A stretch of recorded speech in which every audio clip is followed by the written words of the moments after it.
Assalamualaikum warahmatullahi wabarakatuh. Waalaikumsalam warahmatullahi wabarakatuh. Pemirsa, dimanapun Anda berada, kita saat ini mengetahui pada masa-masa pandemi saat ini banyak yang terdampak. Salah satunya adalah usaha UMKM. Pemerintah telah banyak melakukan upaya agar usaha UMKM ini bangkit lagi. Hari ini kami bersama-sama dengan pelaku-pelaku usaha UMKM. Ada dua ibu hebat yang nanti kita akan berbincang-bincang dengan beliau. Apa kabar, Bu? Baik Pak, Alhamdulillah. Jadi hari ini di hadapan kita bersama pemirsa yang berbahagia ada dua ibu hebat. Yang pertama Ibu Linda dan yang kedua Ibu Siska. Kita mulai bincang-bincangnya, Bu. Bisa, Bu? Bisa Pak? Ibu Linda, usahanya di mana tempatnya? Di Jorong Pintu Kutu, Nagari Bukit Imbuku Pak, Kecamatan Harau. Usahanya apa?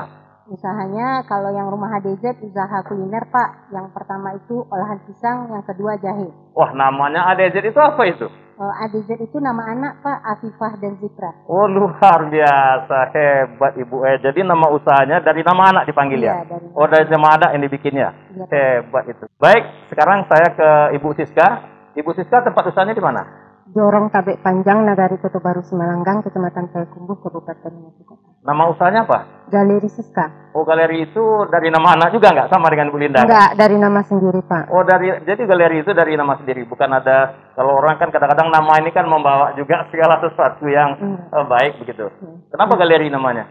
Karena produk yang kami produksi itu jenisnya banyak.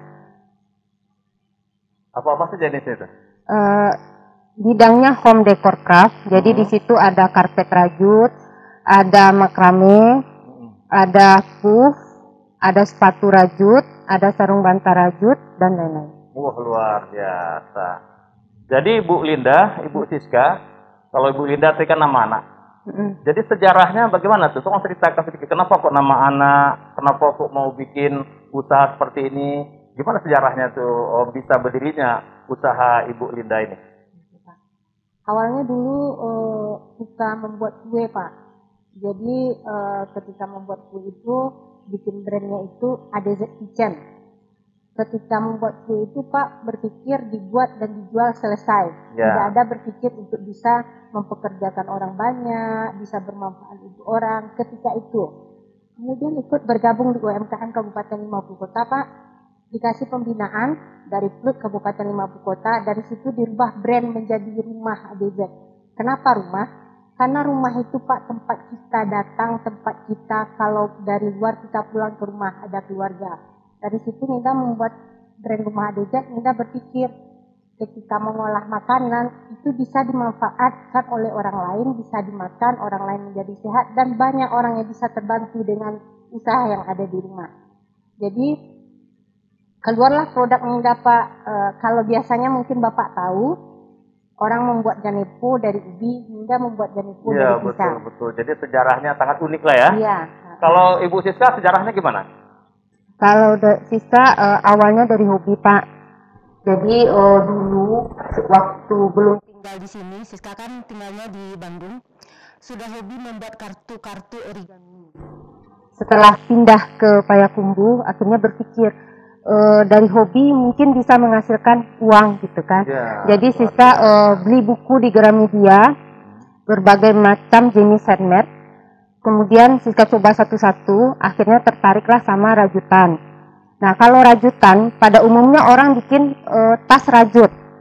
Kalau tas rajut berarti kan sudah banyak orang, udah banyak yang bikin. Nah Siska pengen tampil beda. Jadi pengen tampil beda, Siska ambil tema satu home decor. Jadi gimana menghias rumah dengan rajutan. Jadi seperti karpet, kalau biasanya karpet dari bulu kayak gini, nah Siska bikin dari rajut. Gorden pintu kalau biasanya orang bikinnya dari kain, Siska bikinnya dari tali temali yang diikat-ikat.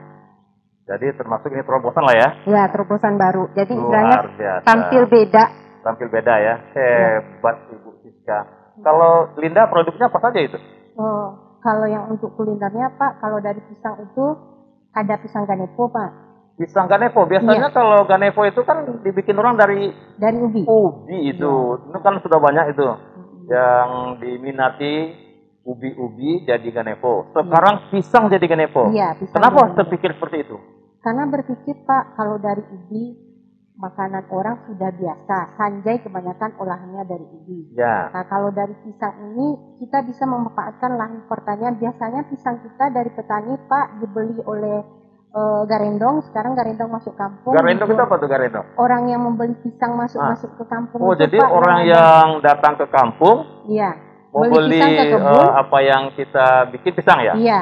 Kemudian dijual ke pasar, sampai di situ saja Pak. Paling kita begitu. mungkin makan pisang yang paling sering itu goreng pisang dan keripik pisang. Jadi diolah ya? Iya, luar dua itu biasa. saja. Kalau kemarin biasanya bahan mentah aja diambil sama siapa tadi, Garendong ya? Iya, Garendong. Garendong diambil dibawa ke pasar. Iya, sampai sekarang dengan kreativitas. Nah, berarti Ibu Linda termasuk kreatif ini. Ya, satu lagi pisang. Pak. Nah, ya silakan. Rendang pisang, khasnya dari Bukit Imbuku. Jadi produknya tadi ada rendang, ada pisang Ganevo. Ada rendang pisang. Rendang pisang, luar biasa. Jadi Ibu Linda ini betul-betul kreatif ini. Biasanya orang bikin Ganevo dari ubi, orang bikin rendang dari daging sapi atau yang lainnya kan. Sekarang Ibu bisa menciptakan karena kreatif, pisang bisa jadi Ganevo, pisang jadi rendang. Nah, rendang ini yang menarik nih. Coba ceritakan gimana itu? Kami kan tinggal di daerah Bukit Imbuku Pak. 3 daerah itu, Taram, Bukit Imbuku, dan Batu Balang itu. Ketika ada acara tradisional, makanan yang disajikan itu rendang pisang Pak. Jadi Ninda berpikir, kenapa tidak dibumingkan ini makanan tradisional yang bisa kita lestarikan? Makanan tradisional? Ya. Itu untuk daerah yang tadi disebut Bukit Imbuku, Batu Balang, Taram. Kalau ada acara-acara, disajikan, nah dimakan rendang itu. Iya, dimakan. Tapi bukan rendang dari daging ya? Bukan Pak. Dari pisang ini? Pisang. Udah makanan itu? Iya. Bagi kita semua masyarakat di sana? Iya Pak. Oh, dari sana lah ide itu timbul? Iya. Luar biasa. Coba lanjutkan ceritanya. Ninda packing, maksudnya tuh Pak, Ninda packing lah serapi mungkin, sedemikian mungkin.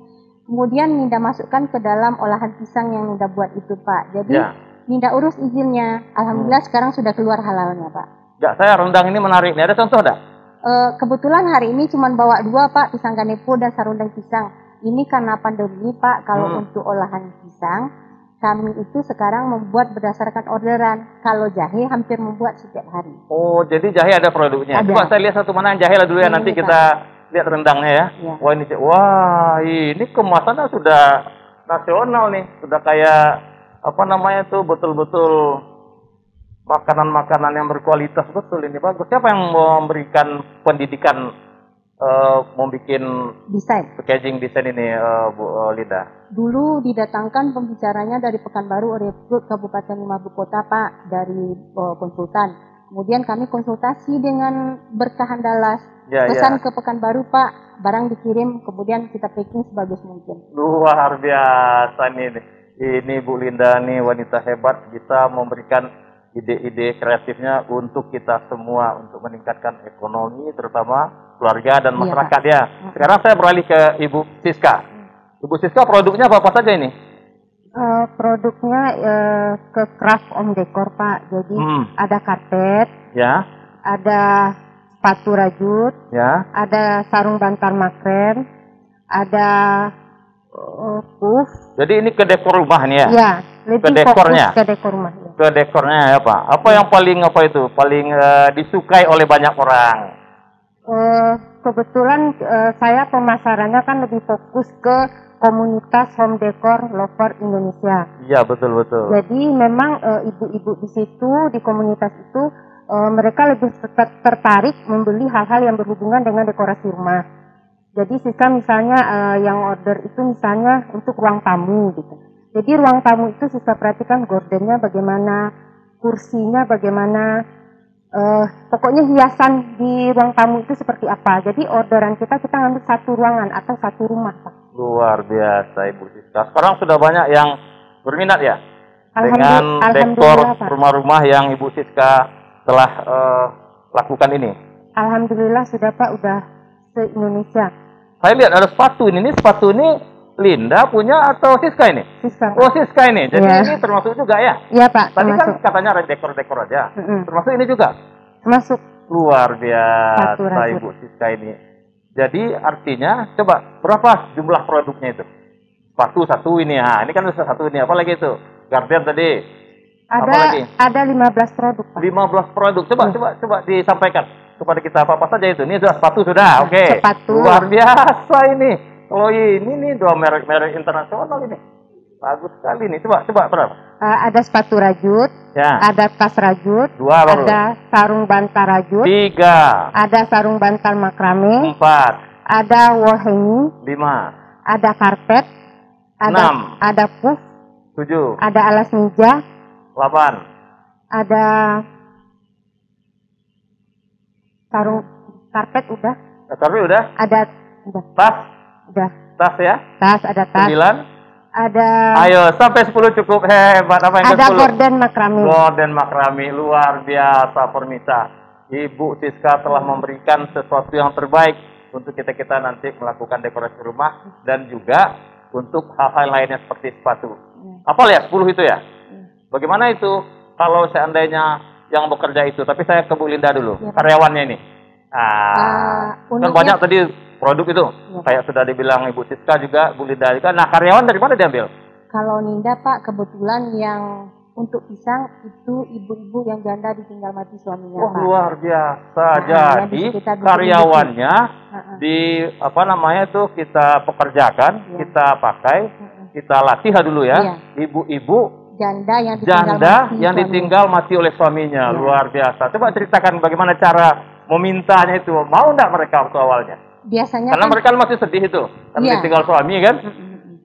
Biasanya kan Pak, kalau umumnya yang ibu-ibu itu yang usianya 40 tahun ke atas itu kan ke sawah, Pak. Di buku-buku itu kadang-kadang sawah yang akan digarap itu orang main upah semua. Ada orang yang sistemnya pakai sistem gotong royong. Kebanyakan dari ibu-ibu ini yang tidak bekerja dan suaminya sudah tidak ada, itu banyak berdiam diri di rumah ketika tidak turun ke sawah. Jadi artinya mereka sawah itu diupah gitu? Iya, bukan mereka, Pak, ya? Ketika sudah selesai mengerjakan turun ke sawah, mereka kan menunggu dari masa tanam ke basiang ke panen, itu kan tidak bekerja, Pak. Waktunya kosong. Iya. Jadi Linda datang ke rumah-rumahnya, Pak. Jadi supaya mereka tetap kreatif dan produktif, dipakailah mereka. Iya, bagaimana, siapa yang pertama itu awalnya dulu diajak? Ada Teh Ili namanya, Kak, tetangga. Siapa Teh Ili? Iya, Teh Ili. Berapa umurnya Teh Ili? Rumah juga, Pak. Jadi kata Teh, Teh mau nggak bekerja di rumah? Kita bikin pisang, Teh. Karena, Pak, kalau untuk rendang pisang itu memang tangan-tangan orang yang sudah tua-tua yang lebih terampil dibanding kami yang muda-muda. Kalau yang untuk rendang pisang, Ninda memang belajar dari ete-ete yang bekerja di rumah. Tapi kalau untuk sarundeng dan pisang ganeko, Ninda memang mengolah, maksudnya itu murni dari Ninda sendiri. Jadi dilatih mereka dulu ya? Iya. Dilatih kalau dulu ya? Yang rendang itu tidak. Yang uniknya, Pak, sekarang sejak pandemi itu, kalau yang untuk jahe itu, yang bekerja di rumah, anak-anak yang tidak sekolah. Yang mereka siap daring itu, Pak, kalau sudah selesai tugas sekolahnya, mereka datang ke rumah. Oke, kami sudah selesai daringnya, kami mau bekerja. Ya udah, besok kita pesankan jahe. Kalau yang untuk jahe. Kalau jahe ini dari awal kerjanya sampai selesai berapa lamanya ini? Sehari, Pak. Yang ini jahe-jahe ini iya, sudah pegang tadi. Ini jahe juga ya? Ini? Iya, itu jahe merah, ini jahe gajah, Pak. Oh, jadi ini jahe merah, ini jahe gajah. Iya. Ini berapa selesainya dari awal? Dari sehari itu bisa terpacking, sehari udah bisa dibungkus kayak ini? Iya. Luar biasa. Termasuk itu juga? Iya, Pak. Luar biasa, 1 hari udah selesai ya? Iya, Pak. Hebat sekali ini. Berapa jumlah apanya sekarang karyawannya? Kalau sekarang bergiliran, Pak. Kalau untuk jahe kan anak-anak sekolah tuh sampai 3 orang. Tapi tadi kan ibu-ibu. Sekarang anak sekolah juga? Kalau yang jahe khusus untuk anak sekolah, Pak. Jadi yang jahe ini anak sekolah. Iya, yang pisang. Yang ibu-ibu tadi yang pisang untuk direndang. Iya. Nah, kalau rendang itu berapa lamanya? Kalau ini kan 1 hari selesai. Iya, rendang 1 hari bisa selesai. 1 hari juga selesai. Jadi ibu-ibu tadi ya, ini hebatnya Ibu Linda, memberikan pekerjaan kepada orang-orang yang membutuhkan, luar biasa. Kalau Siska, karyawannya dari mana aja? Kalau Siska karyawannya ada di sekitar rumah, 5 orang. 10 orang itu binaan Siska di lapas wanita tingkat 2 yang di Tanjung Pati, Pak. Di lapas wanita? Iya, Pak. Jadi wanita-wanita yang mungkin kita nggak tahu apa masalahnya, ada tinggal di lapas, itu yang dibina. Iya, ini luar biasa Ibu Siska. Gimana dia mau itu? Awalnya dari Kepala Dinas Perindustrian, Pak. Jadi Siska diminta untuk melatih di lapas. Ya. Jadi ketika selesai melatih, Siska lihat siapa aja yang berpotensi untuk membuat rajutan. Akhirnya di situ ada 15 orang, jadi 10 orang tetap. Jadi Siska setiap hari Senin ngantar produk ke sana, bahan gitu ya Pak ya. Nanti mereka kerjakan, Senin depannya Siska ngambil barang sekalian memberikan upah buat mereka. Luar biasa. Jadi terbantulah ya ibu-ibu yang sekarang tinggal di lapas. Iya. Mudah-mudahan nanti setelah mereka keluar, mereka bisa berusaha. Jumlahnya berapa kalau Ibu Siska karyawannya?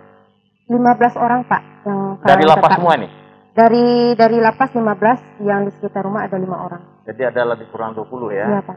Apa kendalanya selama ini? Kalau seandainya yang dari lapas, tidak lapas kan sudah biasa. Kalau kayak Ibu Ida tadi kan, pekerjaannya ada di lingkungan mereka, mungkin masalah tidak terlalu tinggi kan kendalanya. Kalau yang dari lapas ada kendala ada? Kalau sebelum Siska binaan yang di lapas ya Pak, memang terkendala untuk karyawan.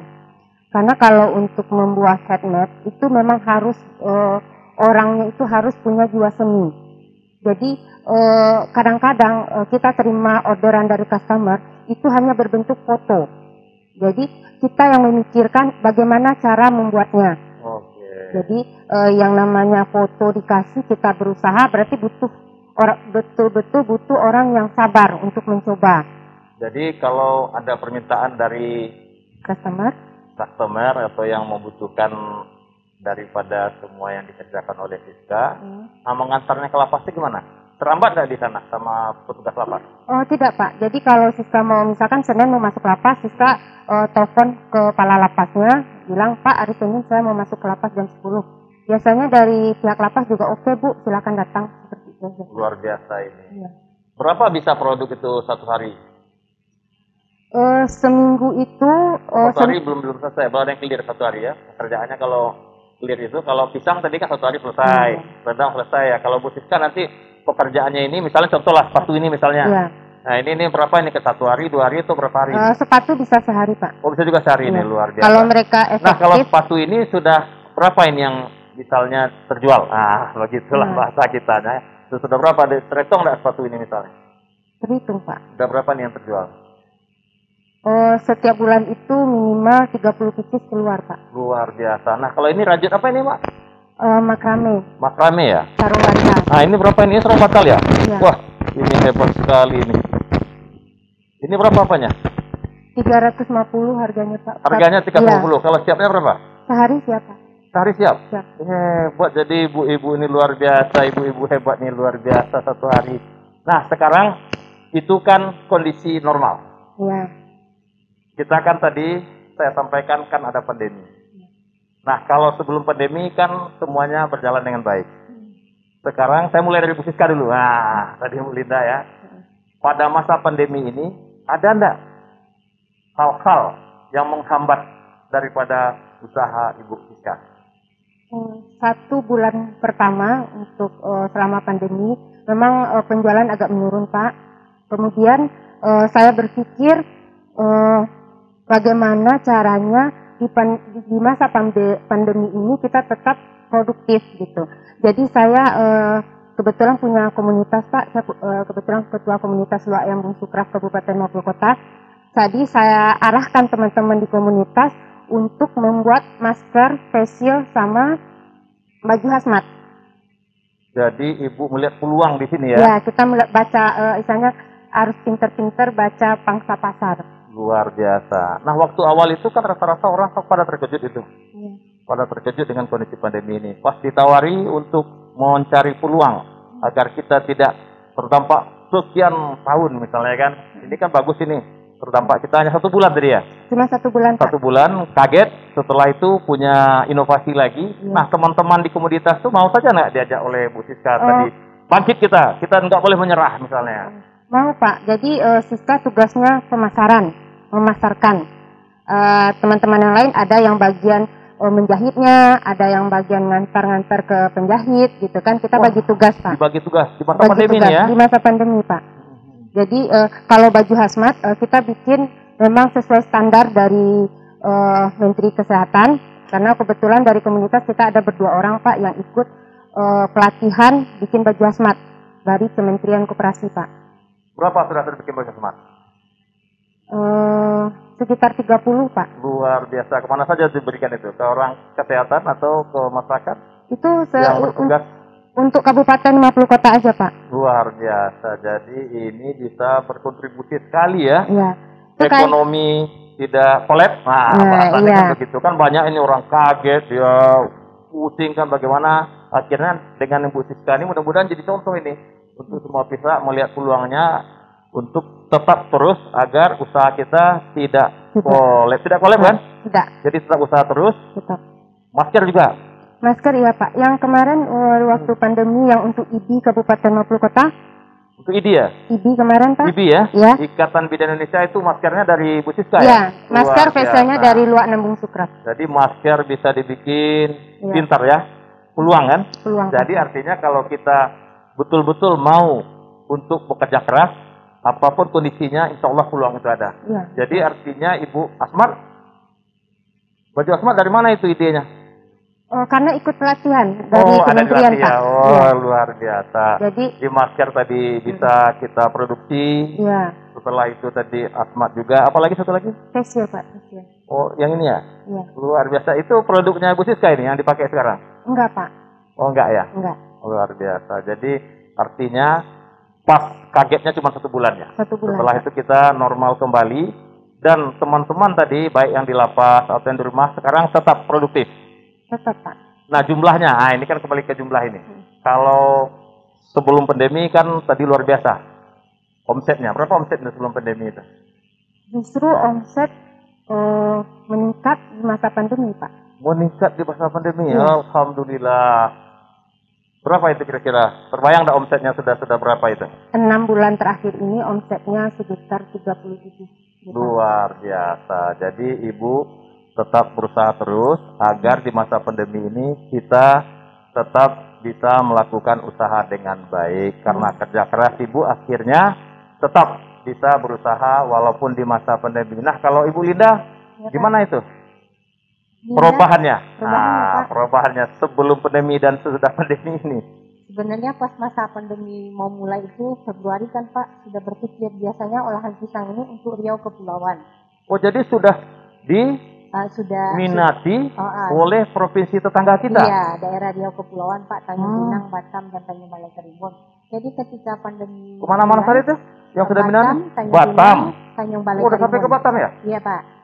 Jadi reseller di situ sudah nelfon, katanya untuk Maret sudah tidak menerima kiriman lagi dari luar pulau kan begitu, Pak. Jadi sudah mikir, ya ngapain lagi habis ini kok begini kan gitu, Pak. Kebetulan pas rumah ADZ berdiri 2 tahun yang lalu, Ninda ngurus izinnya langsung 3, Pak. Serbuk jahe, olahan pisang, dan aneka kue. Jadi pas baca-baca rupanya jahe ini sangat dibutuhkan di masa pandemi. Betul. Nah, dari situlah Ninda munculkan jahe. Hebat ya. Jadi kalau masa pandemi ini jahe dibutuhkan untuk menangkal virus yang ada, Pak, di salah satu imun ya, salah satu untuk daya tahan tubuh ya. Iya, Pak. Bagus. Jadi kayak gitu promosinya ya. Iya, Pak.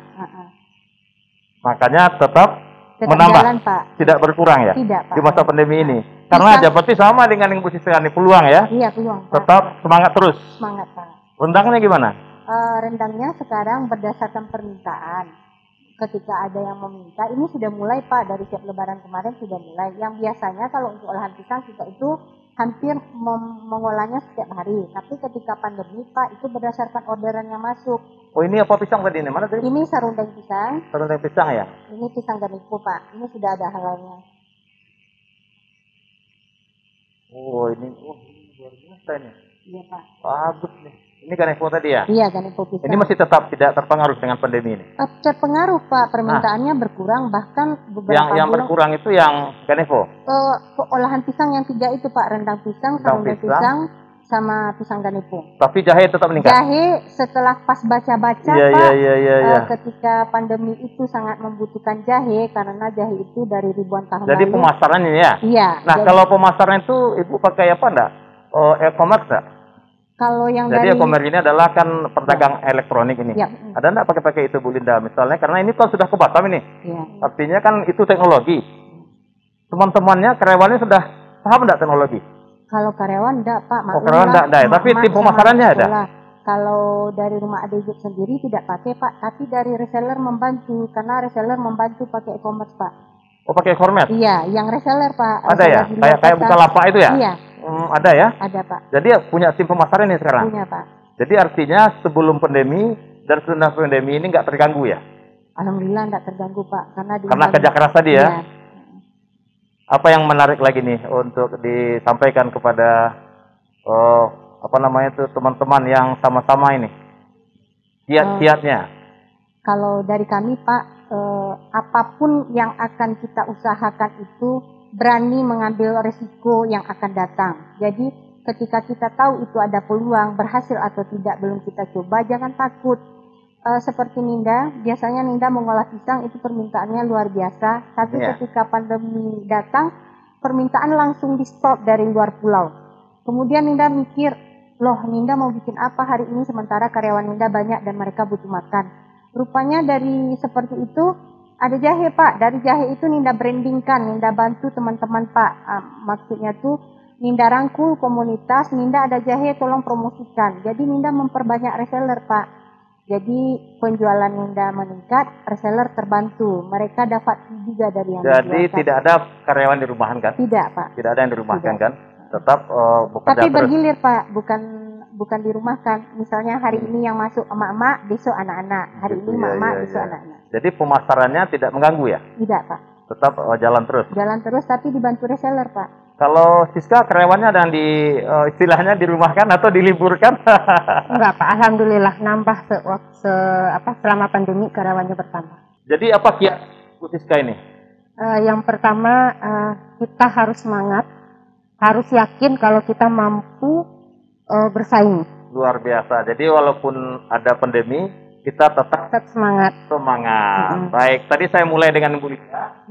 Sekarang kita akhiri, kita minta ke Bu Siska apa himbauannya kepada teman-teman kita yang di bidang usaha kecil ini, UMKM ini. Mungkin tips dari Siska, kita sebagai pelaku usaha itu harus pinter-pinter baca pangsa pasar. Artinya kita tidak selalu bertahan dengan produk kita yang awal, tapi kita harus benar-benar bisa baca pangsa pasar. Jadi kalau misalkan keadaan pandemi seperti ini, bagusnya apa ya yang dijual gitu. Kita harus memikirkan. Harus peluang terus ya. Harus cari peluang terus. Tidak boleh kita menyerah. Ya. Betul. Terus harus semangat, harus yakin, harus punya kemauan untuk merubah diri sendiri. Kalau Linda, mana teman-teman, sahabat-sahabat kita, usaha UMKM ini bangkit. Nah, kira-kira apa pesannya? Buat teman-teman UMKM yang berada di Kepayakumbuh dan 50 kota, tetap semangat, tetap nge-branding. Istilahnya tuh Pak, tetap promosi. Kalau tidak promo itu tidak closing. Setiap pagi itu usahakan menyapa teman-teman yang ada di media sosial dengan produk yang kita buat, Pak. Jadi tetap harus melakukan promo. Iya, promo, Pak. Apa lagi? Kemudian rangkul teman yang lain, bekerja sama, Pak. Seperti kami berdua ketika Siska melakukan pelatihan, dia mempromokan produk Ninda, Pak. Ketika teman-teman Ninda yang butuh pelatihan untuk rajut, Ninda promosikan Siska, Pak. Dan juga teman-teman yang lain. Jadi komunitas itu dan teman-teman yang lain perlu untuk kita. Jangan main sendiri, Pak. Maksudnya tuh kalau kita rame-rame, kita itu jadi kuat. Luar biasa. Pemirsa yang kami hormati, sudah kita dengarkan dan kita simak bersama-sama luar biasa yang telah dilakukan oleh dua wanita-wanita hebat kita ini. Saya juga mengajak kita dan menghimbau masyarakat, terutama pelaku usaha UMKM, jangan pernah menyerah pada masa pandemi ini. Mari kita bangkit, insya Allah akan dapat hasil yang terbaik. Pemirsa yang kami banggakan, jangan kemana-mana dulu. Kenapa? Setelah ini akan tampil lagi satu teman sahabat kita wanita hebat. Jangan kemana-mana, tetap di Denai TV Sumbar.